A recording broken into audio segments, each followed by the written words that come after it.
This panel is on emerging voices, topics, and legal horizons. So by way of introduction, Mr. Ian Tapu was born and raised in Hawaii with family ties to Samoa and Tonga. He is a proud graduate of Kahuku High School, Dartmouth College, and the William S. Richardson School of Law. While in law school, Tapu was an U'ulewa scholar, founder of the Pacific Islander Legal Association, and senior editor of our journal, the Asia Pacific Law and Policy Journal. So he is our predecessor, quite proud. And he's also done a symposium in his time, so we're just continuing this legacy. And also president of both Lambda Law Students Association and the Student Bar Association. Following graduation, Tapu served as a law clerk to the Honorable James H. Ashford of the Hawaii State Circuit Court of the First Circuit, Honorable Mark E. Rechtenwald, Chief Justice of the Hawaii State Supreme Court, and Honorable Jill A. Otake of the United States District Court for the District of Hawaii. His personal background both informs and is ultimately tied to his community work and academic pursuits. Tapu has published extensively on topics relating to the U.S. territories, LGBTQ rights, constitutional law, and indigenous rights. His work has appeared in publications such as the California Law Review, NYU Review Law and Social Change, and the Harvard Civil Rights, Civil Liberties Law Review. And so please join me in welcoming our wonderful panel, moderated by Aloha and Mānoa. I'm so grateful to be here. It's exciting. I'm actually really nervous, which is really weird. I usually don't get nervous, so bear with me. I do want to take time to really thank the APLPJ for putting this symposium together. And I actually want to take time to acknowledge the gravity of this symposium. The fact that we have this many brown faces at a law school is unprecedented.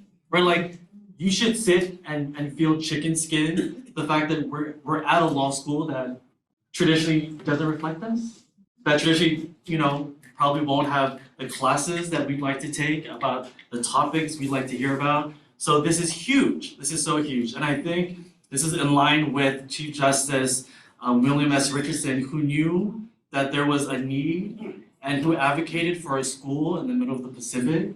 So if we're gonna, as Pacific Islanders, as Moana Tanata, we always acknowledge our ancestors. And for anyone who graduated from this school, our ancestor is C.J. Richardson. And I'm grateful to, and if you folks don't know the history, C.J. Richardson is the first Native Hawaiian Chief Justice of the Hawaii Supreme Court, right? So like, he already had the insight to have this educational institution. So I'm so grateful to be here. I'm so grateful to be with these esteemed guests. I'm going to introduce them, and then afterwards we'll hear from them. Hopefully you folks have some questions, so think about them as you go upon, as you hear from them, and then I'll probably ask them some questions as well. This ends around 4:40, and I say that so you can keep me in check. I don't want to keep you away from the rest of your weekend. Of course, you're coming back tomorrow. So I'll start off with Professor Melissa Stewart, who's a research fellow and adjunct professor at Georgetown University Law Center, and an assistant professor at the University of Hawaiʻi at Mānoa William S. Richardson School of Law. She has held appointments as a lecturer in law at the Center for Transnational Legal Studies in London, and as a Dash News teaching fellow at Georgetown.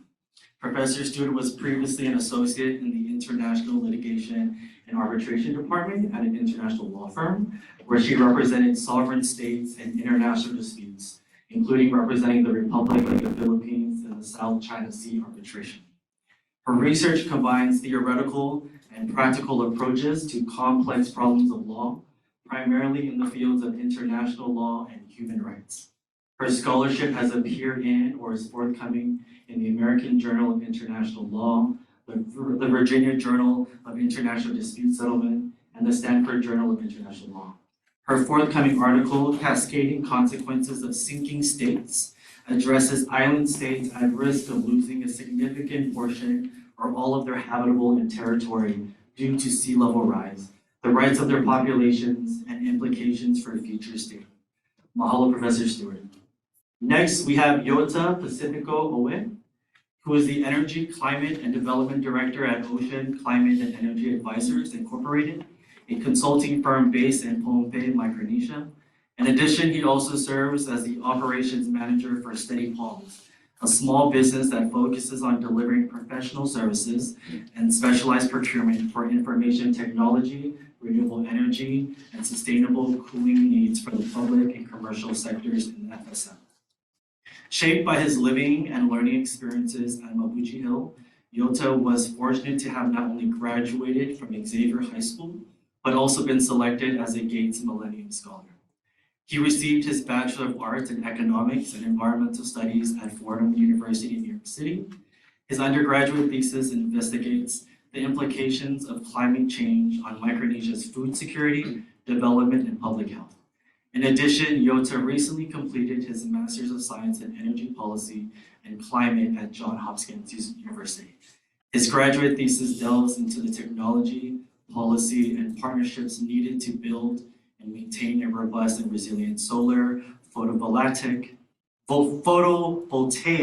mini-grid in Pohnpei. Yota's professional experience as a former National Ozone Officer for Micronesia allowed him to work on the national, regional, and international levels in implementing project activities funded by the Montreal Protocol. Next, we have Maury M. Mahoney-Mori, who is an advocate actively promoting human rights and amplifying the voices of the marginalized. By history, he was first to be selected to formally engage with the Pacific political leaders through PIFS, Pacific Islands Forum, in his capacity as a representative of the Pacific CSO community and as a member of the Pacific Youth Council. Formerly, he was the assistant coordinator for the Anti-Human Trafficking Program under the Department of Justice in the Federated States of Micronesia. He was instrumental in the drafting and creation of FSM's first anti-human trafficking regulation. Working with the US Homeland Security and FBI, Mr. Moore was trained and he became a certified human trafficking investigator and victim advocate. Wearing his civil society hat and as a volunteer, he is currently the president of Chuk Youth Council, an umbrella NGO for youth groups in the state of Chuk. Moore is and has been a national consultant to a number of global agencies, such as Oxfam Pacific, the Asian Development Bank, UNICEF, Transparency International, and DT Global. Next, we have Jolene Mauniako, is a Palauan Development and Policy Analyst. She previously served as the Chief of Staff of Koror State Government, Palau's Urban and Commercial Center from 2018 to 2022, where she oversaw operations, communications, and public relations and emergency responses. Jolene led the planning and operations of the state's COVID-19 response back in 2019. Prior to her work in the state government, Jolene was a human rights officer with the Pacific Communities Regional Rights Resource Team. She holds a double Bachelor's of Arts degree in Politics and in Peace and Justice Studies, and is currently a master's student at Regis University in Denver, Colorado. So with that, without further ado, I'll pass it on to Professor Stewart. Thank you. Thank you so much. Aloha to everyone, and mahalo to Keone and APLPJ for the kind invitation to join you here today. I'm absolutely thrilled to be in this space. It's such a privilege to be an incoming professor at Richardson and to be able to join this community this fall as a professor. I'm going to follow the lead of some of our other panelists today, and begin by acknowledging my positionality. While I am a proud future resident of Hawaii, I was born and grew up on the mainland. I'm an international lawyer and will be sharing my thoughts on the legal horizons as they impact the freely associated states under international law. But above all, I'm a student in this space, and I'm so happy to be learning from my fellow panelists and moderators and all of us who are gathered here in community today. So as I mentioned, I'm an international lawyer, and my research to date has focused on issues of sovereignty, conceptions of statehood, migration, and displacement in the context of climate change and in the aftermath of natural disasters. My work has also focused on issues of human rights, as well as citizenship and statelessness. My comments today are going to focus on these issues as they apply to the freely associated states. And I'm also going to talk about the question of what the responsibility of the United States is towards the global community as the largest historic emitter of greenhouse gases, as well as towards the freely associated states, given its unique history and relationship. As you all know, the Federated States of Micronesia, the Marshall Islands, and Palau are incredibly vulnerable to the impacts of climate change. As archipelagic states that all possess low-lying atolls that are only 1 to 5 meters above sea level, they are all at risk of losing portions of their territory due to sea level rise. For the Marshall Islands, climate change is an existential threat. The highest point of the islands are just 10 meters above sea level, and the average height is just 2 meters above sea level. The Intergovernmental Panel on Climate Change has estimated that global sea levels may rise by as much as 1 meter by the end of the century. However, the freely associated states are in an area that is experiencing higher than average sea level rise. This is already leading to the inundation of coastal areas, frequent flooding, salinization of groundwater, and damage to water resources.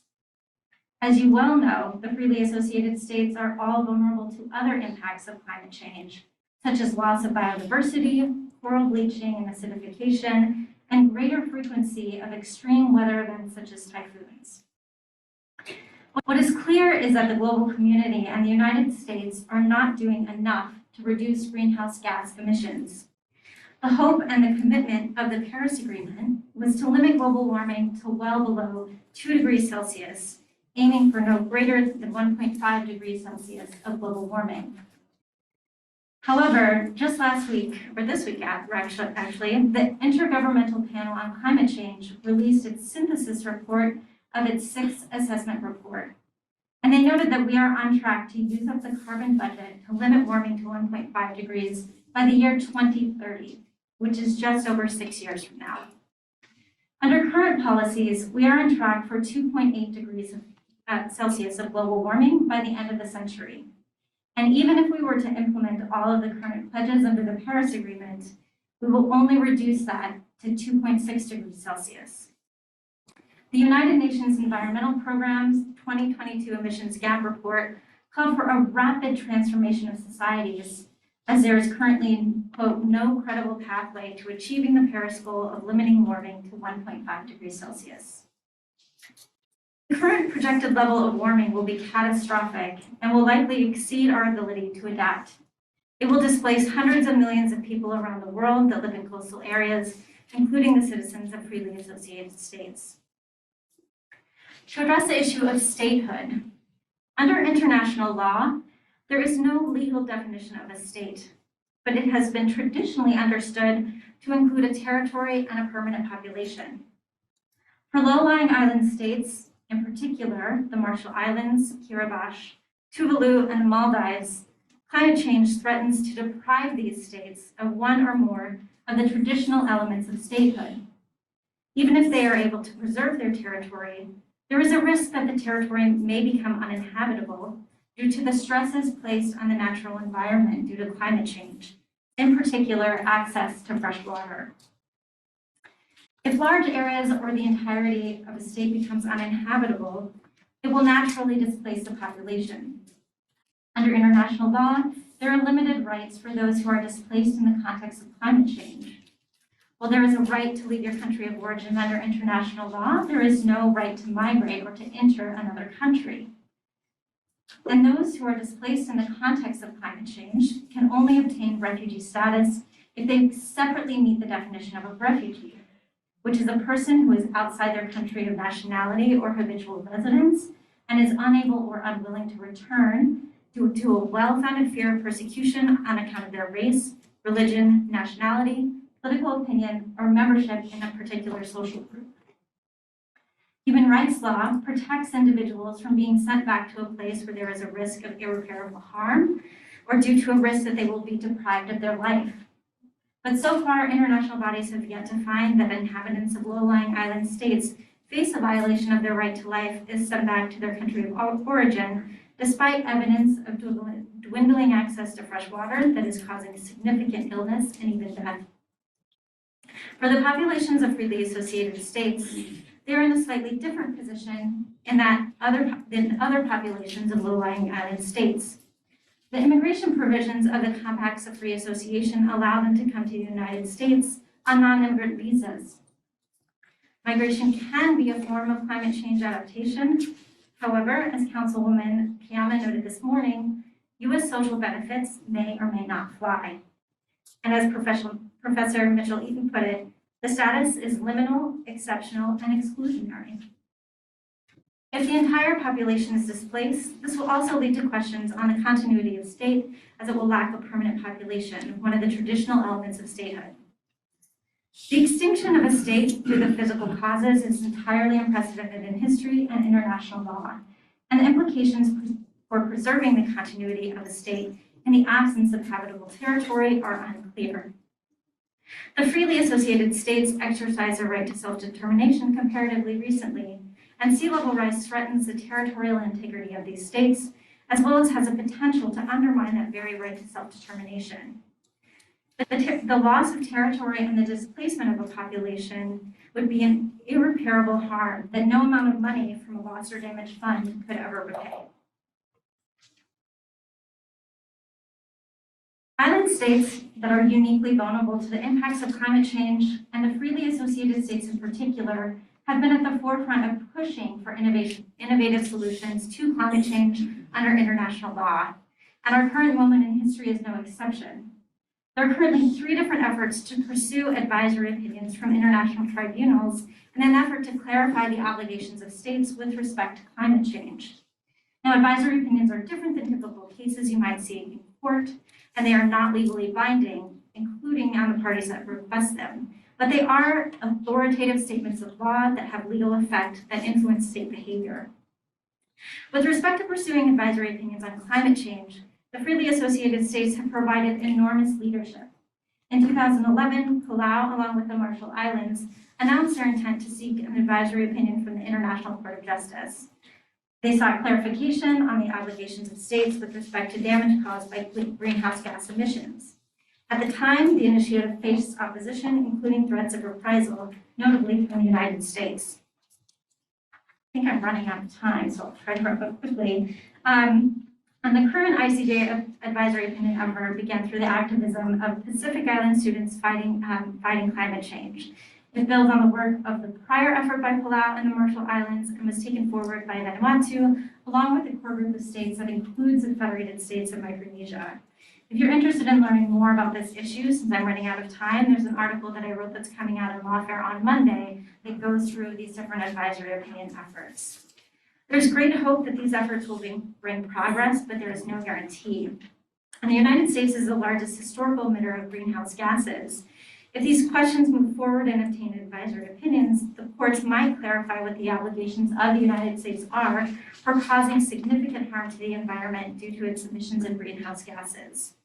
In this respect, it's important to consider the United States' role in leading to the situation in which small island states and the freely associated states are facing existential threats due to sea level rise. It's also important to bear in mind the interrelationship between other harmful actions taken by the United States and the impacts of climate change. For example, on Unit Island in the Marshall Islands, there's a concrete dome that's constructed at sea level that was created to contain radioactive debris from the nuclear tests that were conducted there. There is concern that the dome is currently leaking and that sea level rise threatens its structural integrity. Climate change and the historic abuse and misuse of these lands do not exist in isolation, nor are they dissimilar to each other. At COP26, in pleading for action on climate change, the president of Palau said that, quote, "You might as well bomb our islands instead of making us suffer, only to make us witness our slow and fateful demise." The freely associated states face serious threats to their collective security due to climate change. Support that may be able to be obtained through the negotiated Compact of Free Association is an important piece in securing a more sustainable future, but it's not the whole puzzle. The future of freely associated states and the protection of a life-sustaining future depend on collective action from the global community, and we would do well to follow the leadership of the freely associated states.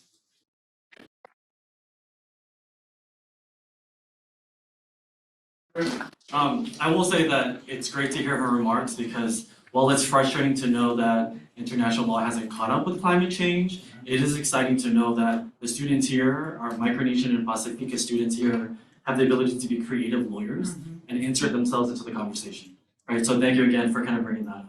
If I can just make one more remark, one of the graduates of Richardson is also a major leader in these advisory opinion efforts. Blue Ocean Law is representing Vanuatu, and Julian Aguan is a graduate of Richardson, and so you should also be very proud of the effort that your graduates are. If you're interested in interning with him, he does take Richardson students and you get to intern remotely. Just a plug. I did it when I was at 2L, so totally get it. Thank you so much again, and I'll pass it on over to Maury for his remarks.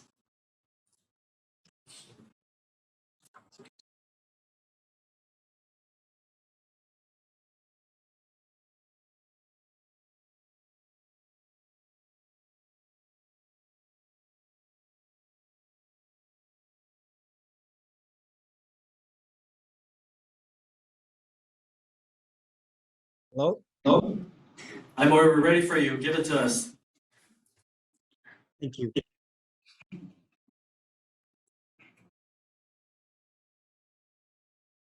First of all, Irorang, Iropun, Irobatag. That's to say, my respect to the heavens, respect to the land, respect to the oceans, respect to traditional, spiritual, political leaders, esteemed colleagues, honored and distinguished guests, ladies and gentlemen. In my native tongue, we say Raranim. I meant to express my sincere appreciation and gratitude for I'm honored to be part of the panel today. It's quite amazing to speak virtually from Chuk. I feel like I'm more important, but actually my background, I'm not supposed to be on the panel. I guess I'm not a lawyer. I guess I'm just gonna try to highlight a few things from our view, local view of Compact of Free Association, as just normal people. So that's what I'm trying to bring here. First, I would like to begin with a question. What is Compact? Compact of Free Association. It's a very popular thing here in the islands. By the way, I'm speaking from Chuk, Federated States of Micronesia. Some have referred to it as complicated. Some refer to it as good money. And some have referred to it as payment for militarization of our islands, whichever you want to take. But I would like to give a special focus on the process, the platform of Compact on the process of how it's being done. But drawing from the traditional knowledge of Chuk. So if you would allow me, I'd like to play a video, a short clip, if you don't mind. So let me try. Hopefully it'll work. I have to choose.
Thank you. Thank you for watching.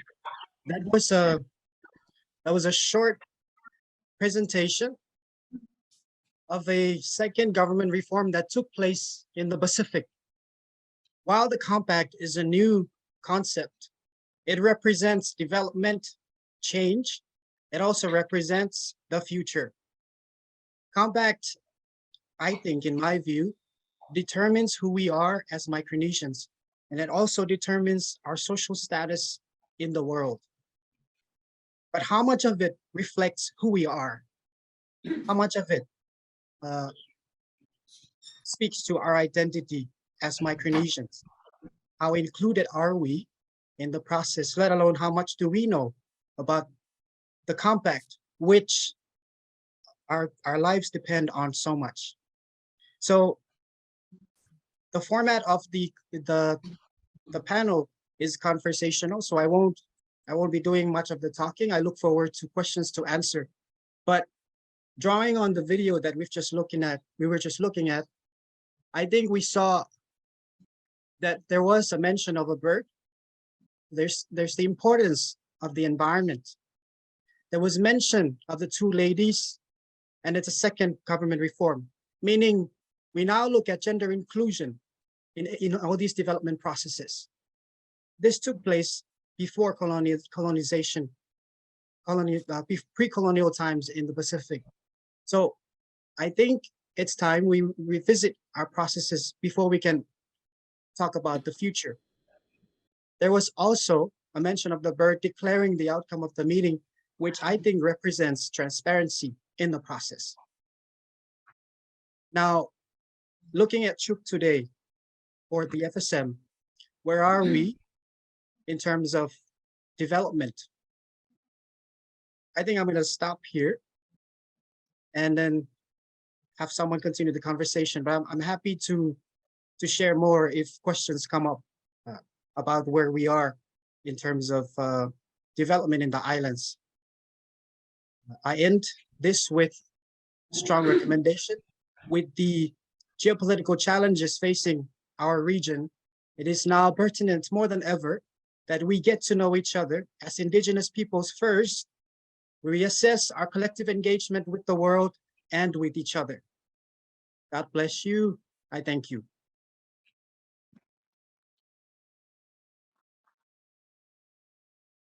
Thank you, Lorraine, for your comments. I want to, sorry, everyone's like, why are you talking?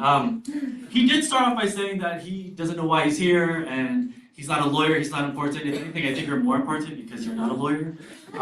There's too many of us. But two, you're on the ground, right? And like you provide things and provide insight and personal experiences that we here on a different island really can't appreciate. So I want to remind all of us, I think it's almost ingrained in us as Pacific Islanders that we're almost too humble. And I think we need to sing our own praises because no one else does. So Maury, you belong here. We're so grateful for you. And I'm sure other people have questions for you. So thank you again for your time. We'll move on to Jolie. We're excited to hear your comments.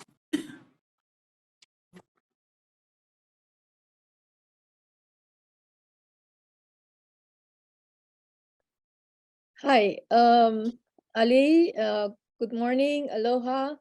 It is Sunday. I just want to say it is Sunday morning here in Palau.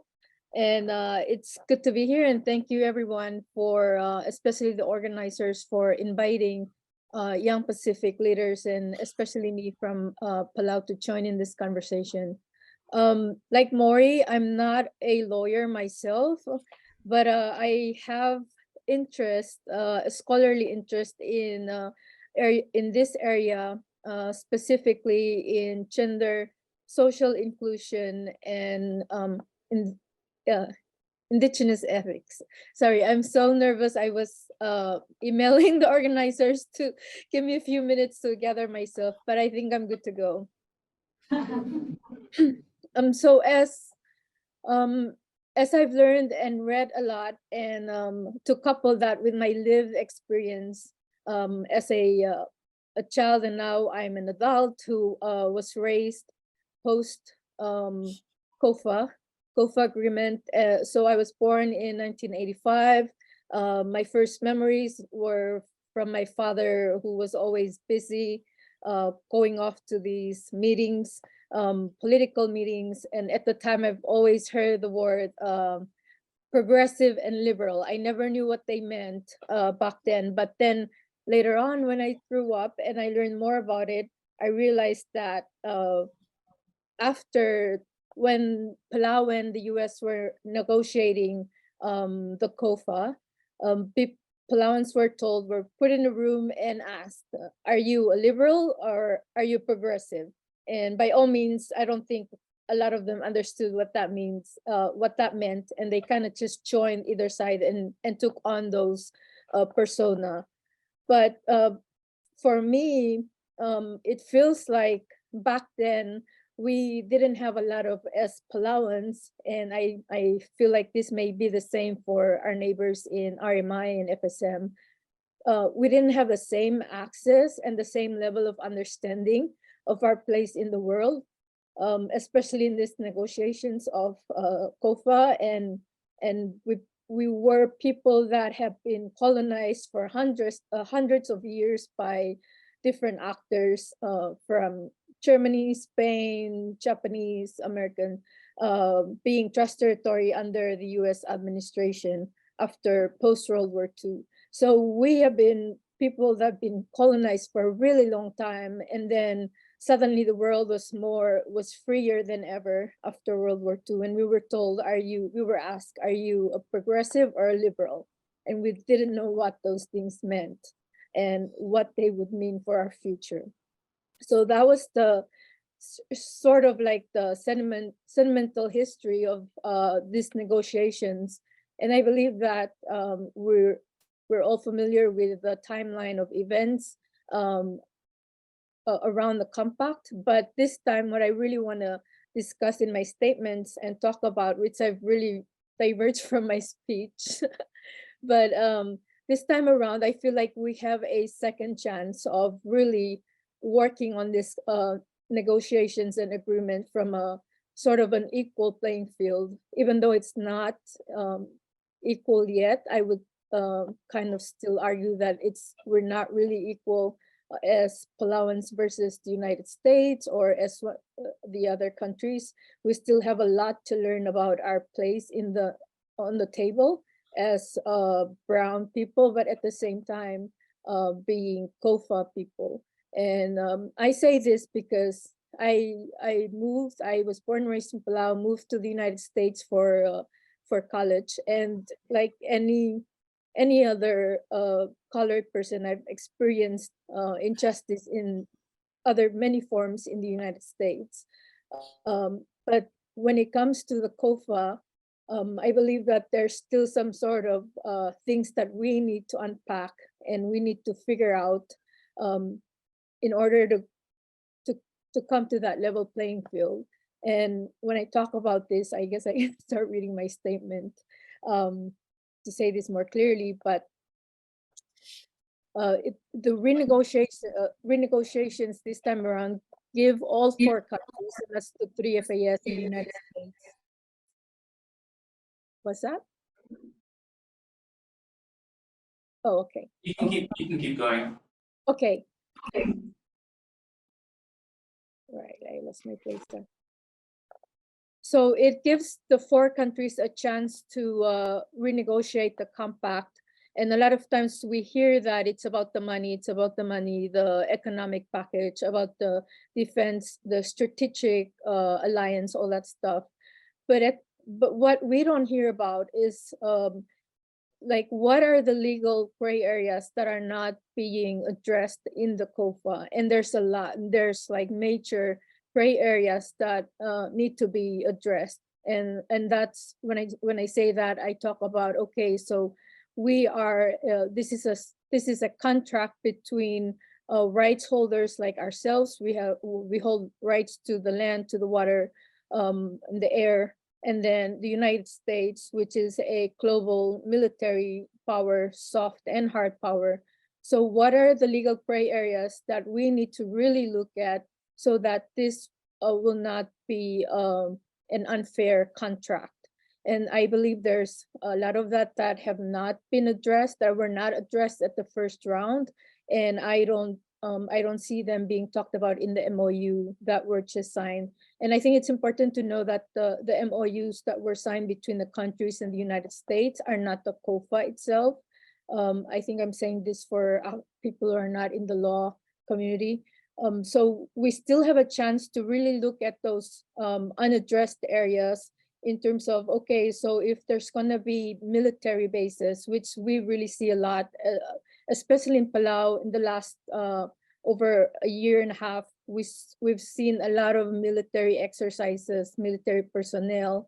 And that's the thing that I'm afraid of, is that without really understanding our place on the table, and by that I mean we as a people having a participatory involvement with the process, and not just the government, but having kind of a transparent to some degree about what's going on, why our military here, and not just be given like the really minimal information. To understand that, we can sort of understand the value of these contracts, because when we see a lot of military going around, we start to make assumptions as a people, saying like, oh my God, we're turning into Guam, we're turning into Hawaii, we're gonna lose our lands, we're gonna lose our rights. And that's not the reality. So I think we need to really work carefully and intentionally on how to go about negotiating the compacts, and how to really take into account the people, the culture, how we understand and perceive these contracts and partnership, in order for us to have a buy-in into the COFA. Because I feel like if we don't, and we just kind of see military stuff going on, we see things in the news, we start to have this resentment, this kind of a feeling of resentment in the people. And that's what I kind of saw in the last year. So I think this time around, the process needs to be more transparent. It needs to have some sort of participatory mechanism built into it, and not repeat the stuff in the past where we're just put in a room and told, asked, are you a liberal or are you progressive? Because this time around, I think we certainly know our place. We certainly know what's good for us, and we need to be really active parts of that, and see ourselves as an equal in this contract agreement. Thank you.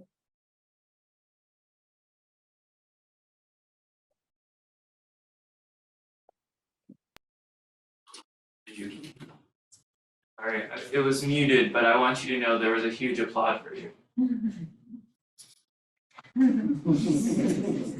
At Kamorale,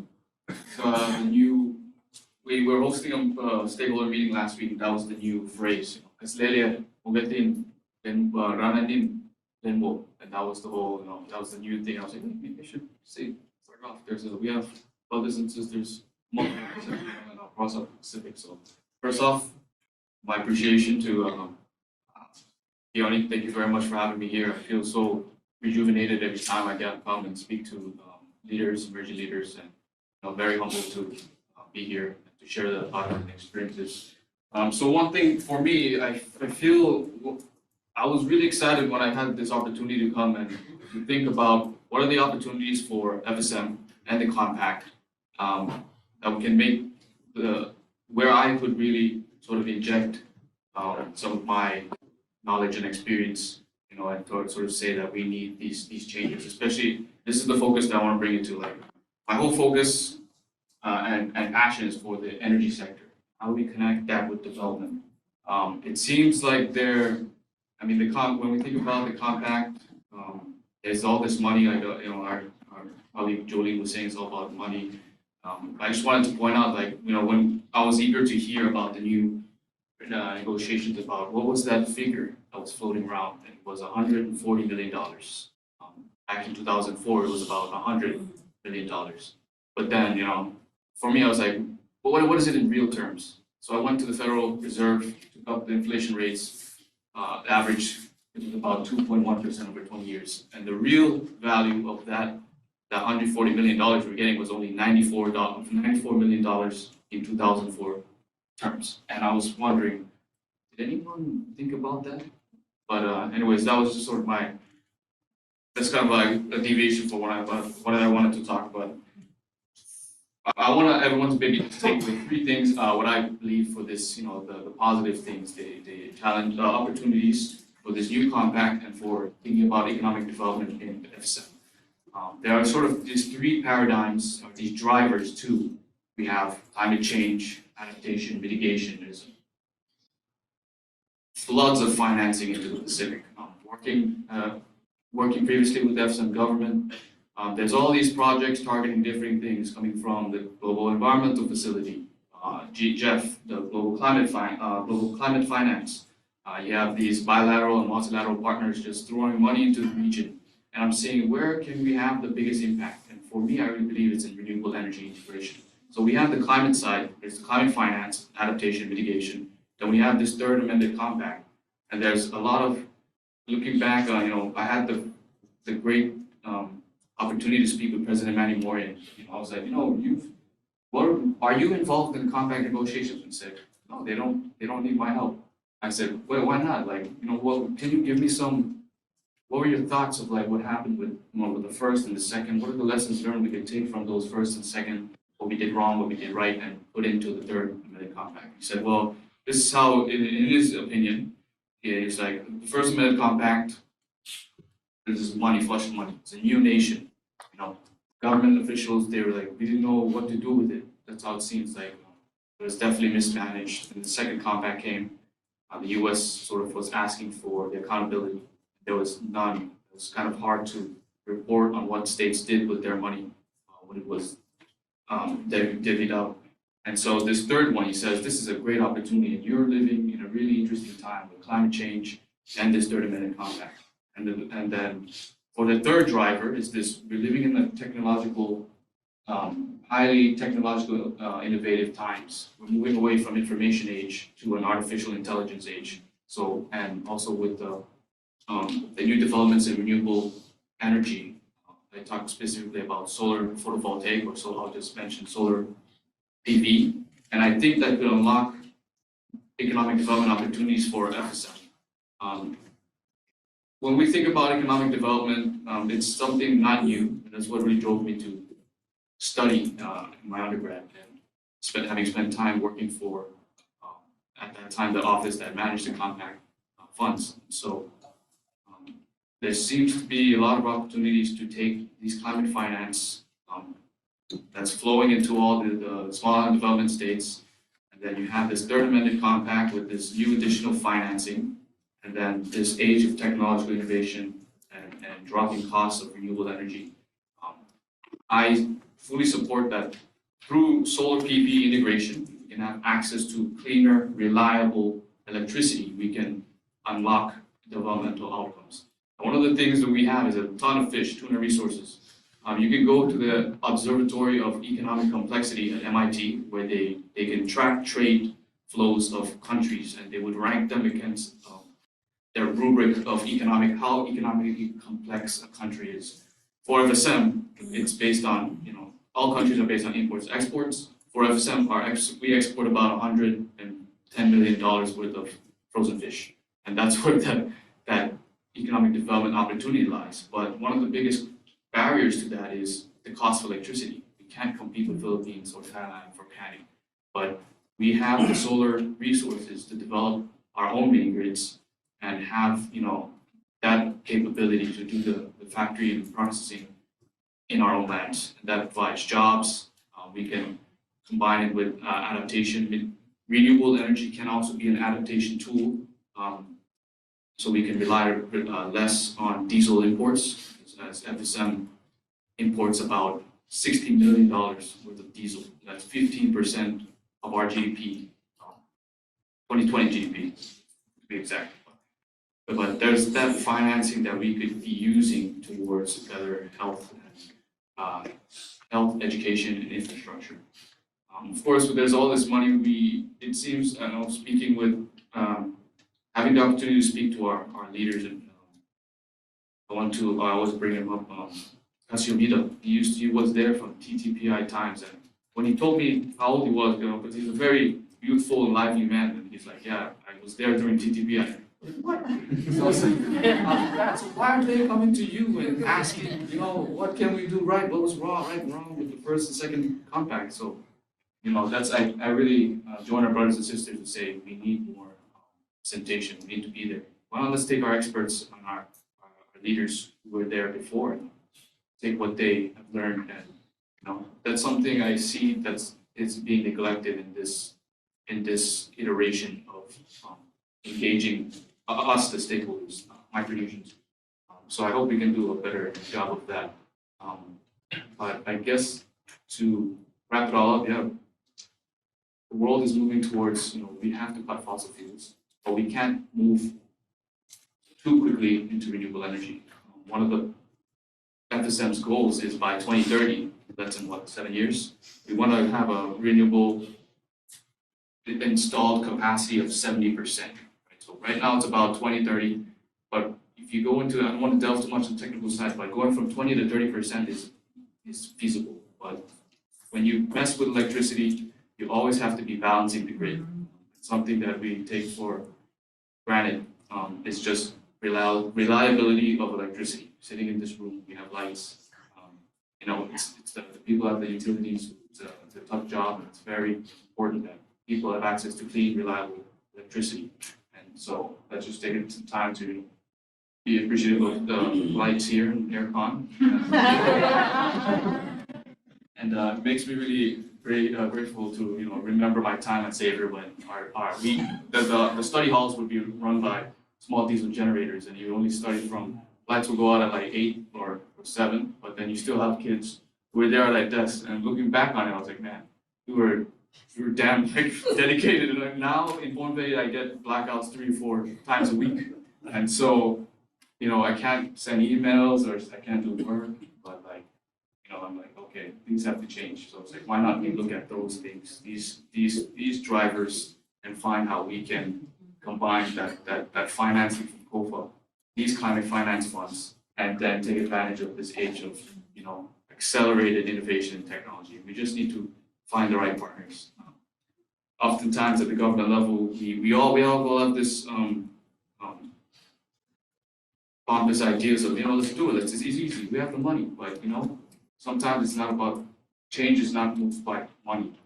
In the FSM's case, it's just we need people, and people is driving the change. That's the thing I've always talked about. Say, there's all this money coming in, but we need experts, we need our people coming back.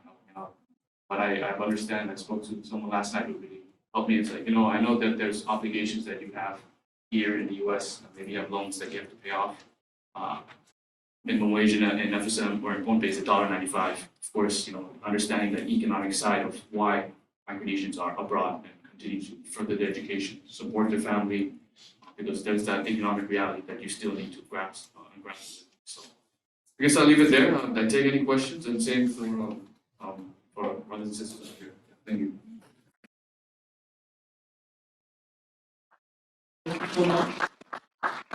Cool. We're gonna go around, collect some cards, and while we collect more cards, I do actually have a question for Jolene, Yota, and Maury. I want to time kind of the previous sessions that we had, and there was a lot of conversations about Moana Tangata, which is people of the oceans, right? I'd rather use that term. So as people of Oceania, that we're innately global people, right? Like we like to traverse, we are navigators at heart, but I also think that that's just the first part, right? It's when we land what happens.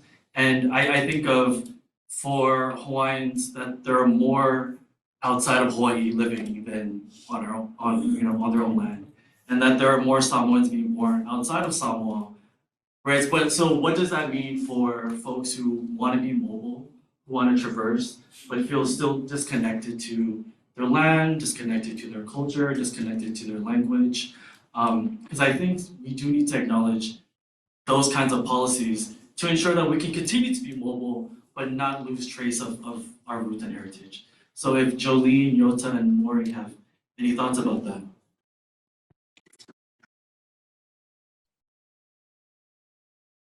I guess I can go. So I have this idea that we've seen from the past 3 decades that the diaspora community. Okay, is that my mic?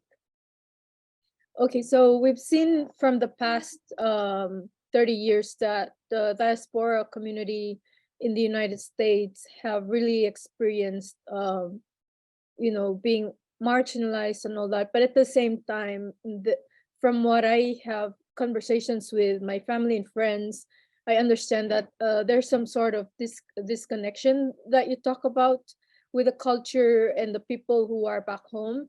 And I believe that maybe in terms of COFA, if there can be sort of carved out part of it that puts in some more investment to education, and that's not just education that's happening now, where those of us have access to colleges and universities in the United States, but sort of also flip that around and say, diaspora communities, there should be investment in terms of grants or projects that go into children that were born in the United States from FAS families, where they can be, come back to the islands for 2 years in college, because we have community colleges here that are part of the US college system.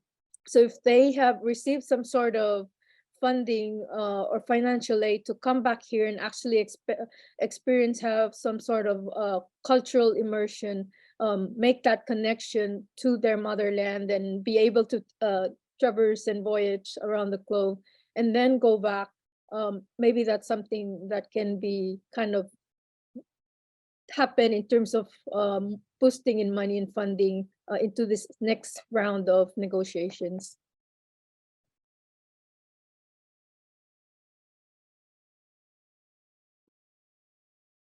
I think, yeah, in terms of policy, like, we really want to see more market experts able to use in projects, especially in the kind of sector.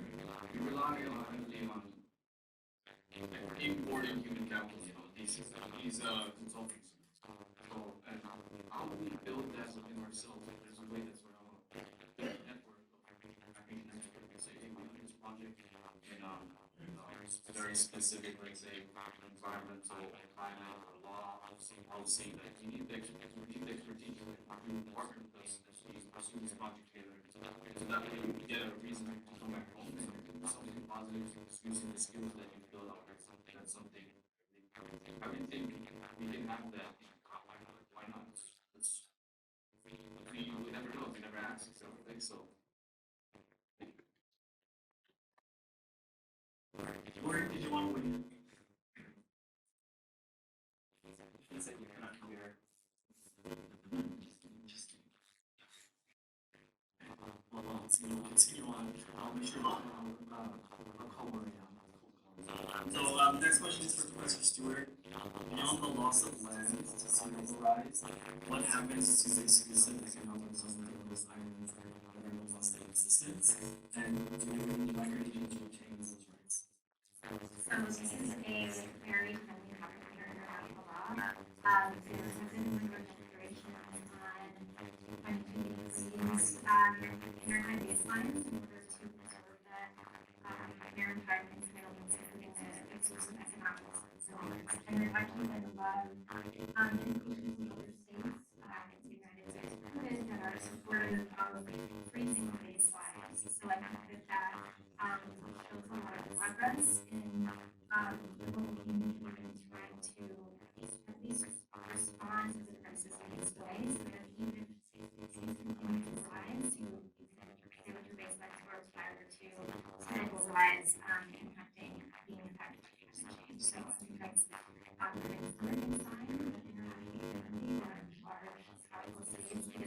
There are some baselines for all the water reasons because most states have close to some sort. So it's a good question. It's not entirely new, but it's also going in a positive direction.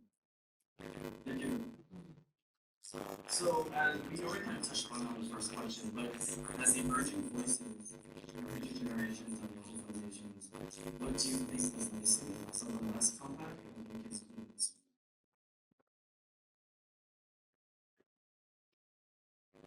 Jolene,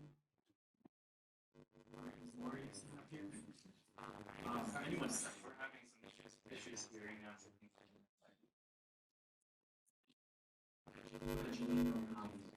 They're gonna leave and reconnect. Sorry, there's some issues in connection. No worries.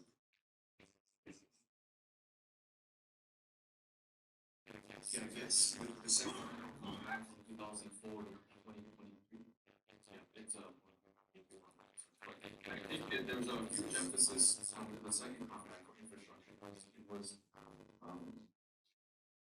very reasonable, given that infrastructure, allocating a lot of the money to infrastructure is the fastest way to use like low skilled labor to mobilize the workforce. But what ended up happening was, yeah, we just didn't have capacity. There's no.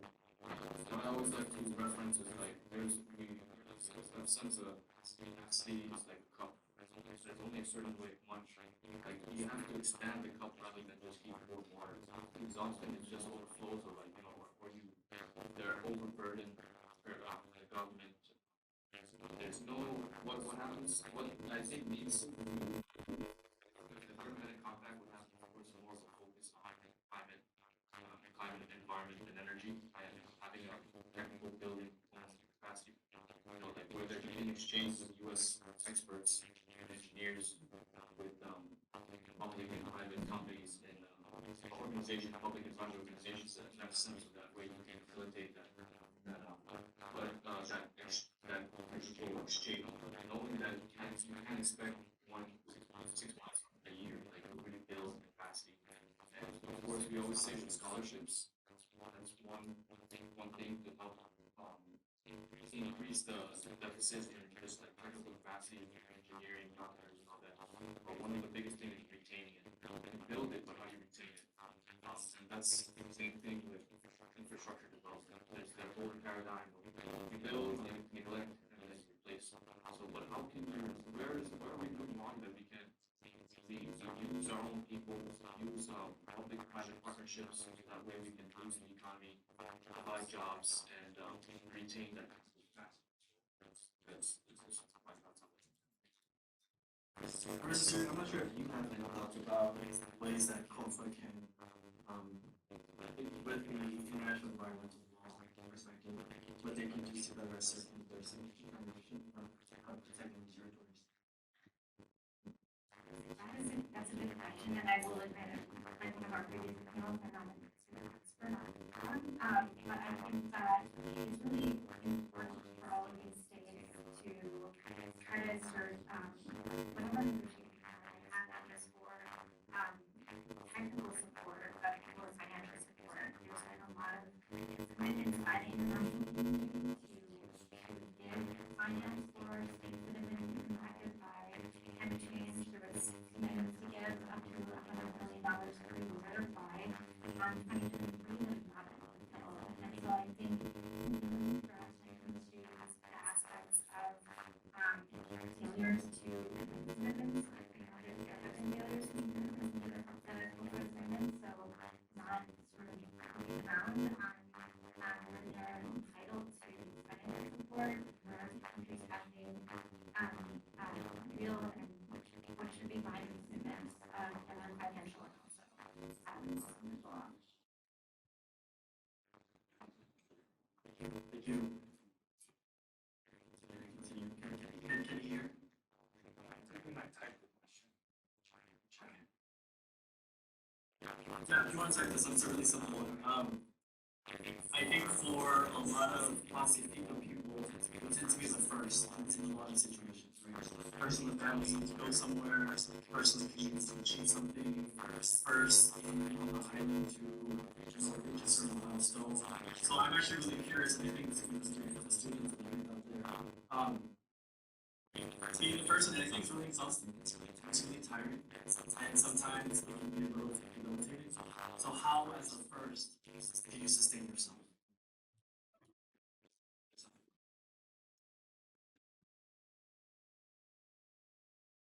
That's a great question. First and foremost, I owe a lot to my family, my friends, my community, and my mentors. Yeah, it's just growing up, especially, coming to these kind of events and looking at how passionate people are, what they do, especially for community. With all education, but we still need to have, we really have that enduring underlying passion, whatever it is. Just seeing that it just drives me, it makes me so, that's, yeah, I guess if I answer that question. But yeah, just, having the music and just seeing other people, the passion of other people. That's what, how I manage,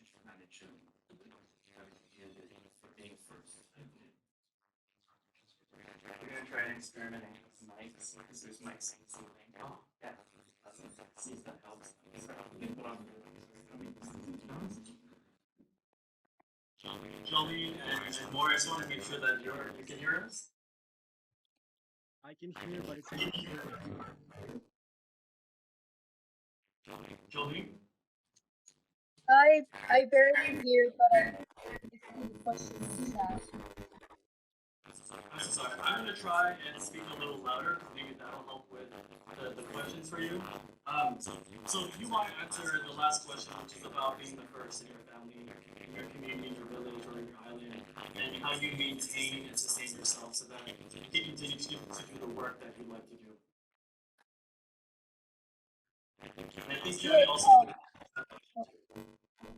Yes, I can ensure that it helps if you mute your mic for now. Okay. Oh. Yes, definitely. So it's not easy. Just to be frank about it, it's not easy being first going to college, and yes, that's true for me. First in my family to go to college, coming back, especially it was a rude awakening. I don't know if you guys know that Palau is a matrilineal society. Women are pretty powerful here in Palau, but that is not the case recently after we kind of adopted a new US system.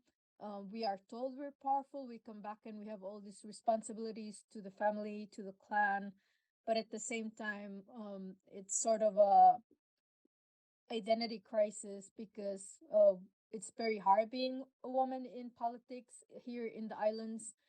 Here it's hard to be a young person in politics and in position of power.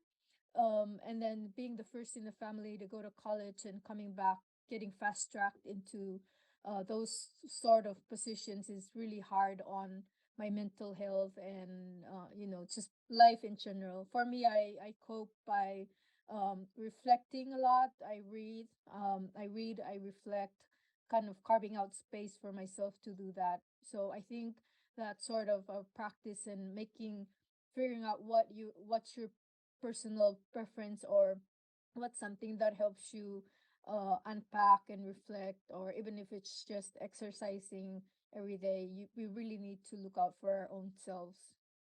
Thank you.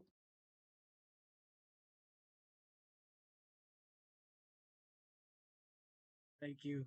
Uh, honestly, I'm not sure I know the answer to that. But what I can say is it's quite a challenging journey. Sorry, can you hear me? Hello? Yes, Yeah. we can hear you. All right. It's a lonely journey, challenging but lonely. What I have done is basically uh, holding myself. It's good to hold oneself to a higher standard. Uh, Continue to learn on your own independently. there are so many things that you cannot do. I think for me, it's important to understand your culture, understand understand the values of your culture, and try to practice them as much as you can. No one is perfect, but I guess that's the challenge right there.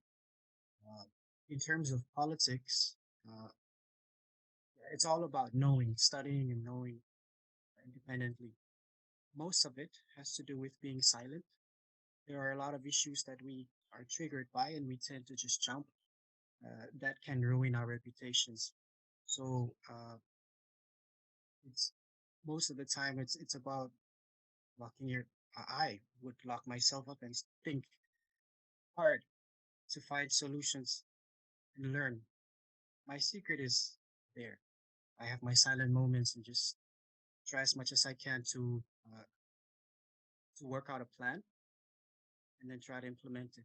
Uh, you would have noticed that my previous my introduction was very short and perhaps didn't make sense because as much as we can, we try to be diplomatic and respectful at the same time. Uh, call out, uh, to make the call to action, ensuring that it is heard, your voices are heard, but it doesn't have to not too much to put you at risk because you do need to sustain yourself, as the question mentioned. You do need to inspire others by what you do. You don't want to disappoint people. To me, it's like a prison, but at the same time, it's a blessing. Thank you. And I think actually Professor Sir can also weigh in. So what are some of the impacts of climate change on our islands from your working experience? What solutions have you found in your work? And how important is the compact in making these solutions effective? So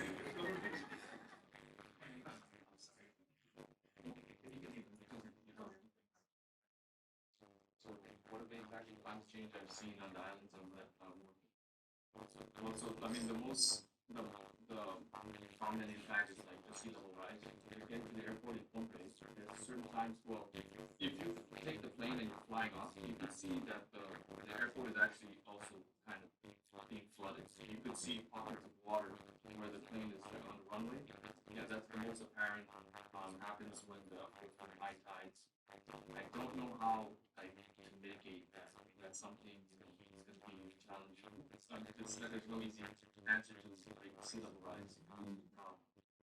My work, I guess, when I was working at the national for the Department of Environment, Climate Change and Emergency Management, was just work that very minute mitigation effects of curbing HFCs. I think Summit was talking about that on the national, international level with these potent super greenhouse gases. It's just I guess my work I was training technicians, and customs officers to detect the illegal trade of that, and then trying to mitigate when you're carrying AC, that gas can easily escape. I don't know much about in terms of like climate adaptation. That's one thing that we're still trying to build in house as our capacity to do that. Because at this point, just doing climate adaptation assessments in country is sort of always default. Just find it consult international. How do we build that within our own in the states, at the national level, private public partnerships. So, sorry, did I answer? Yeah. Sure. So I mean, I think that I agree that sea level rise is one of the most pressing challenges. It can lead to, like I said earlier, the need to migrate. Usually, initial migration and external migration, but when there's limited land mass outside of sea level, there are limits to how much the community can migrate internally, and it also can place stresses on the available resources and capacity of the community to either meet their needs for supplying their own food, and also put pressure on communities that are used to subsistence subsistence agriculture, when there's salinization of groundwater or limited groundwater, they're not able to provide for their families in the same way. Same with loss of biodiversity. If you're have traditional fishing communities, they're not able to fish in the same way. It just the impacts are very broad. One of the cases that I studied at the international level focused on an individual who lived in Shirabash, named by his family in a country, and they talked about how children were experiencing blood poisoning from the lack of fresh water.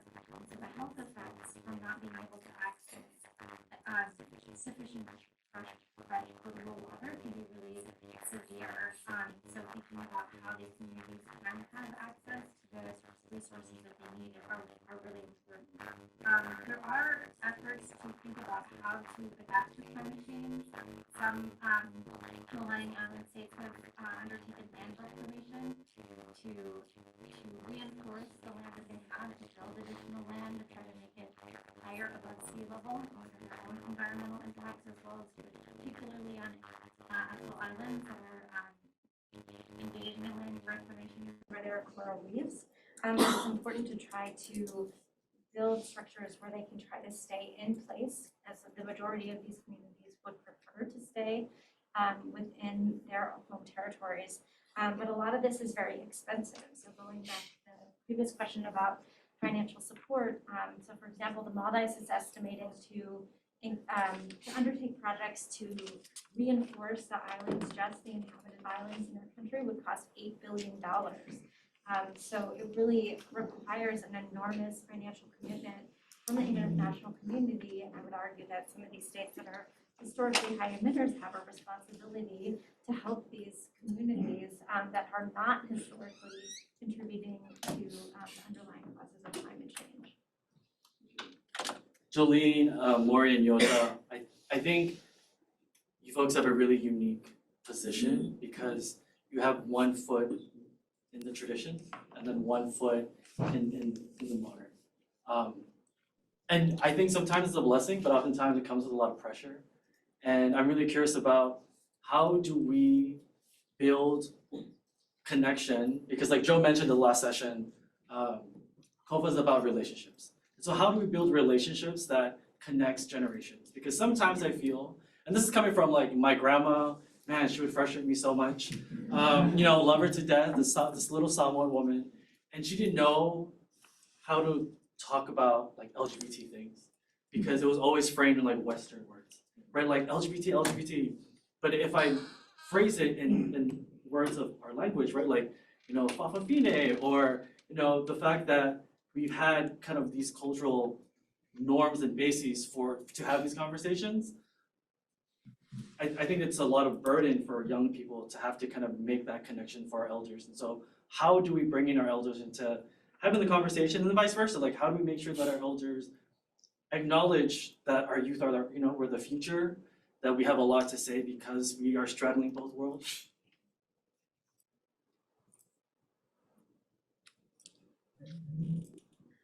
Okay, I guess I get to go first.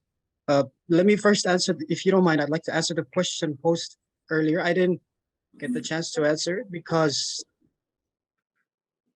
of the sound issues. Now we can hear you. On direct impacts of climate change in the islands, well, let me just name one. King tides.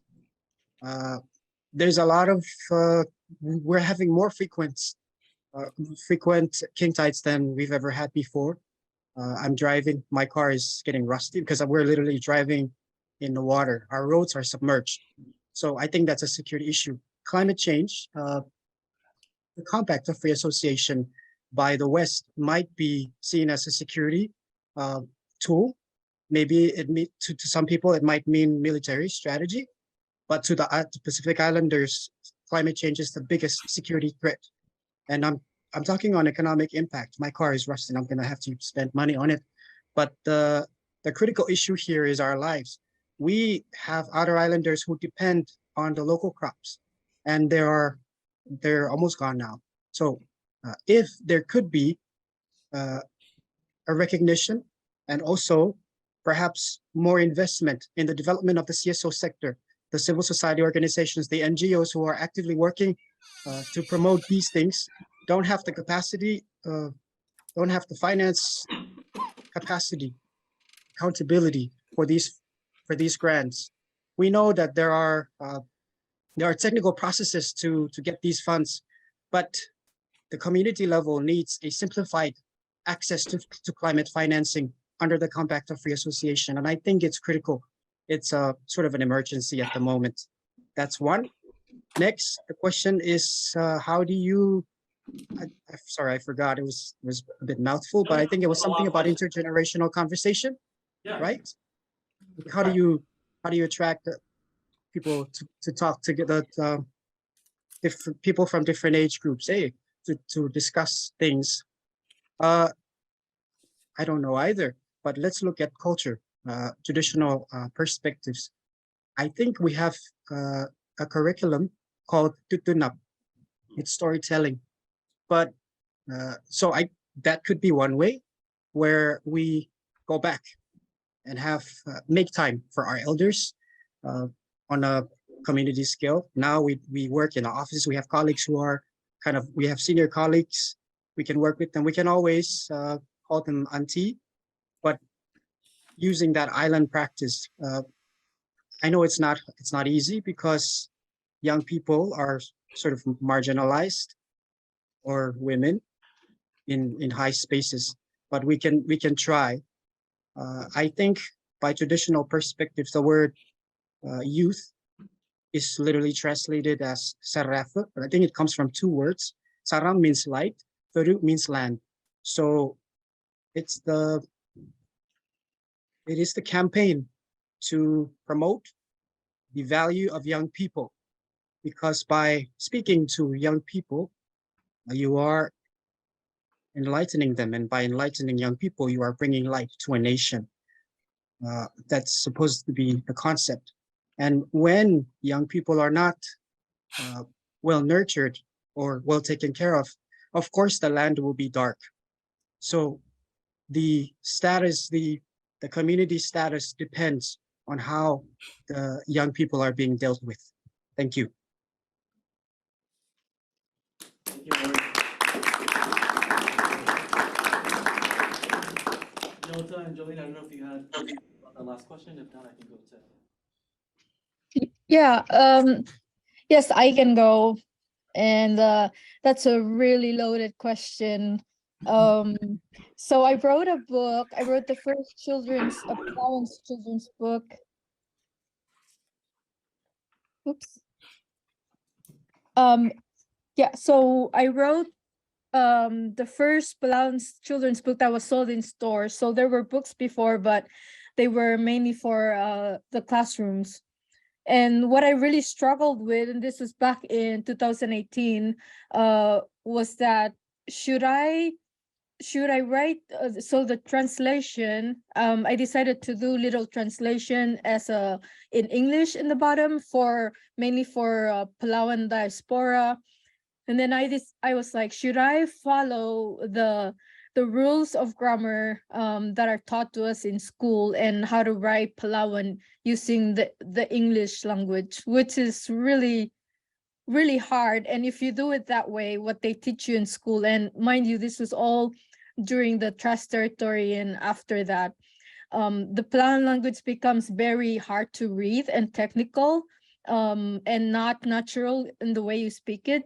So I decided just to write the words the way to write the Palauan the way I say it, the way we speak it, without using the rules of English grammar and English mechanics. And that really makes it more natural and conversation wise.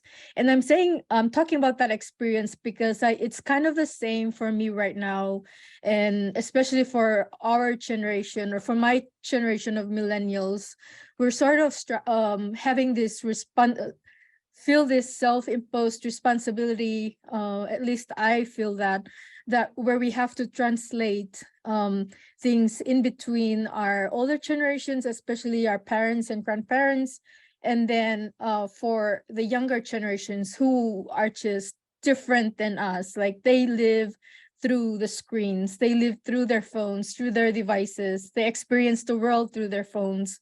And for us, for me, it's kind of like, I really love technology. I love AI, I love everything. Like I'm always on top of technology, but at the same time, I love my culture and I'm sort of scared to lose it. And so where do we draw the line on these things? Where do we, and you're right, it's kind of in our generation to try and translate between these generations of you know, the culture, the age, and whether we see that the younger generations are more global in their in their identities.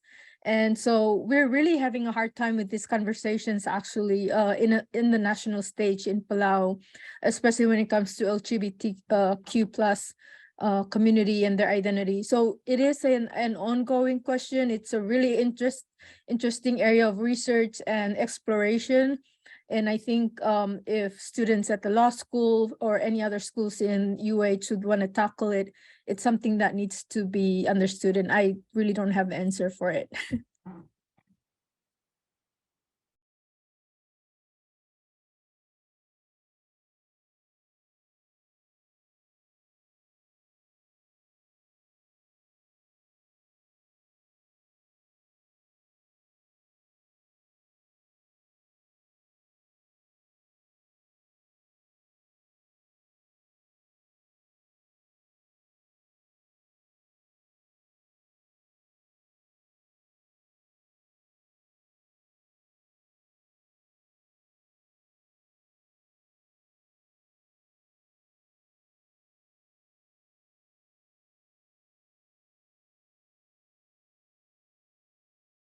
An initiative by Pacific Island students, and they really pushed for having an advisory opinion on climate change because they could see that the global community's response to climate change was insufficient. Even after the Paris Agreement, the commitments that states were making are falling far short of what we need.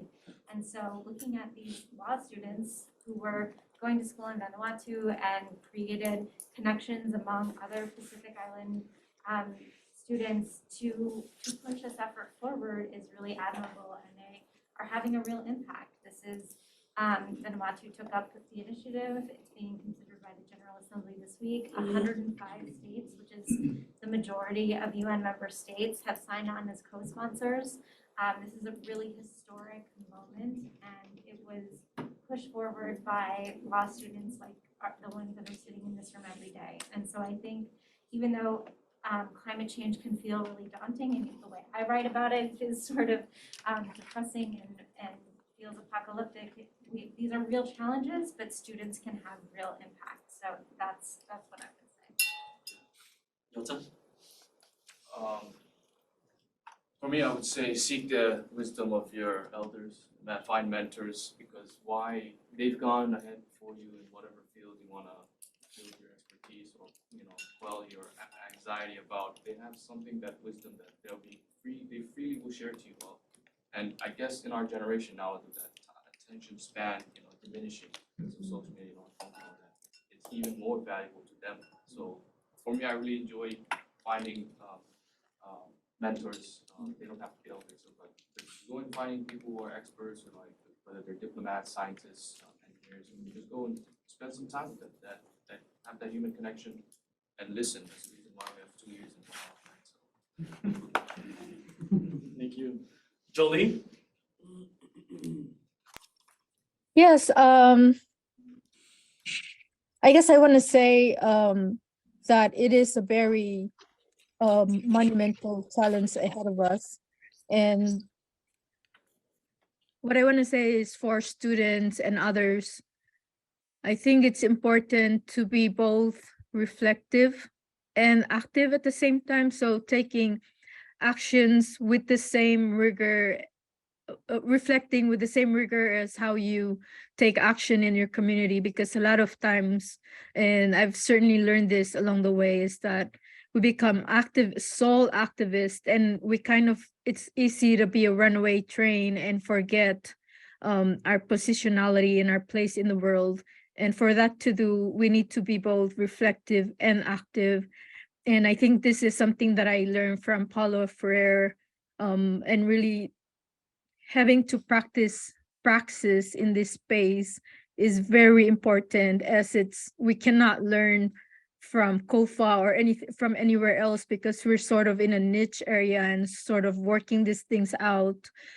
We need that space to dialogue and to have more symposiums like this, to have more spaces like this, and to understand our place as Pacific Islanders and as COFA Islanders.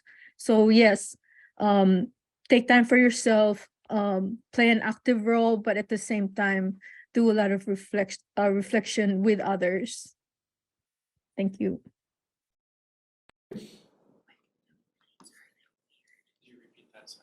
Yeah, Maury, if you have any advice for one piece of advice for for all of our youth and students listening. You, I think I'm with Jolene. Sometimes being an activist can be very lonely, and it's frustrating when you're alone. It's a tough one, but it's hopeful. The fact that we have a lot of students, I think, really just keep learning, study hard, accept the fact that you are different. It's important to know who we are, but at the same time, understand our goal. When we try to reach for our goal in the most honest manner, and also knowing your values, I think you'll be fine. Sometimes as young people, there's that belief that we're lost. We don't really know the culture, but who cares? Culture doesn't make us. We make culture.